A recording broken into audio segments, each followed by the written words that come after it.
day 24 of the government shutdown, no one expecting anything to happen before day 27. Today marking the first full paycheck that a lot of federal workers missed out on. No partial pay and no sign of when any paycheck will hit their bank accounts. Scripps News national correspondent Mara Barrett joins us live now from Denver. And Mara, the bills are piling up. No money is coming in. What are they doing to survive? Well, Dell, it's estimated that more than 1 million workers are experiencing this, going without pay. Roughly half of them are furloughed. The other half are deemed essential. So they're the ones going to work, continuing without pay. And all of this comes as lawmakers just voted against a measure that at least would have allowed those essential workers to still receive a paycheck in the meantime. Denise Blake never planned to end up here. I would have never thought in a million years that I would have been in this position to have to go to a food bank. Blake is a federal worker in the Department of Defense and one of over 1 million federal employees who are not being paid now because of the government shutdown. This whole shutdown, it's like reality is really hitting now because it has gone past like the 10 days or the 2 weeks. It's now the second longest shutdown in history, and on Friday, tens of thousands of federal workers missed their first full paycheck. Many of them lined up Thursday at a food bank in the Washington, D.C. area. I think we're going to serve 310 clients, federal workers today. The demand is incredibly high. More than 700,000 civilian workers at the Department of Defense, plus tens of thousands more at the Departments of Health and Human Services, Veteran Affairs, Homeland Security, and Justice, all on the list of workers missing pay, according to the Bipartisan Policy Center. Missing a paycheck is a difficult thing for anyone. And, there's a variety of income levels that federal workers are at, and some will have some savings and be able to weather a missed paycheck or two, and others are living paycheck to paycheck. Jonathan Burks is with the center and says the longer the shutdown goes on, the harder it will impact federal workers.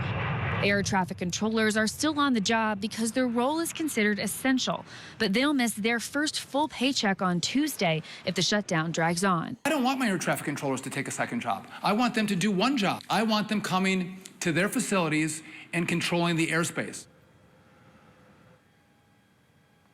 Now, it's gotten to the point that credit unions, which is where many federal workers do their banking, they're attempting to provide some financial relief in the meantime. They're approving short-term interest-free loans for members who are affected by the shutdown, Dell.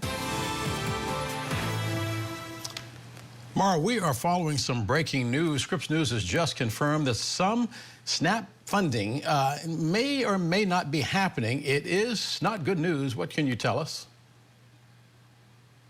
Yeah, Del, this is something we have been continuing to watch and try to get updates on as millions of low-income families expect to see that SNAP funding or the funding that goes towards food stamps, the ability to buy groceries, go to those food banks that might be necessary because that funding expires at the end of the month. Our colleague Jacob Gardenswartz obtained an internal memo from the USDA that basically lays out that they do not intend to tap into the contingency funding that they hold on to. It's $5 to $6 billion of contingency funding once that money for the SNAP benefits runs out. And again, that's set to happen at the end of the month. And so this unsigned document basically lays out that from their standpoint, they say the funds can only be used to supplement existing benefits when Congress has already approved money for the program, not in a situation when funding has expired, which is what we're looking at in the next week or so. Instead, officials with the USDA are saying that the money needs to be held on to in the case of potential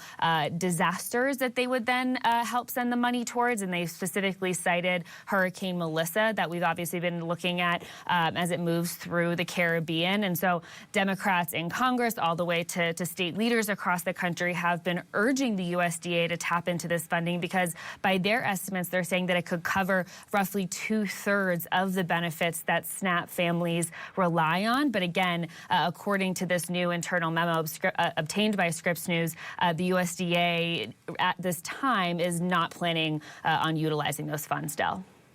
Yeah, SNAP affecting, or what we used to refer to as food stamps, affecting 42 million people. WIC, or women, infants, and children, affecting some 7 million others. Scripps News national correspondent Mara Barrett for us live in Denver. Mara, thank you very much.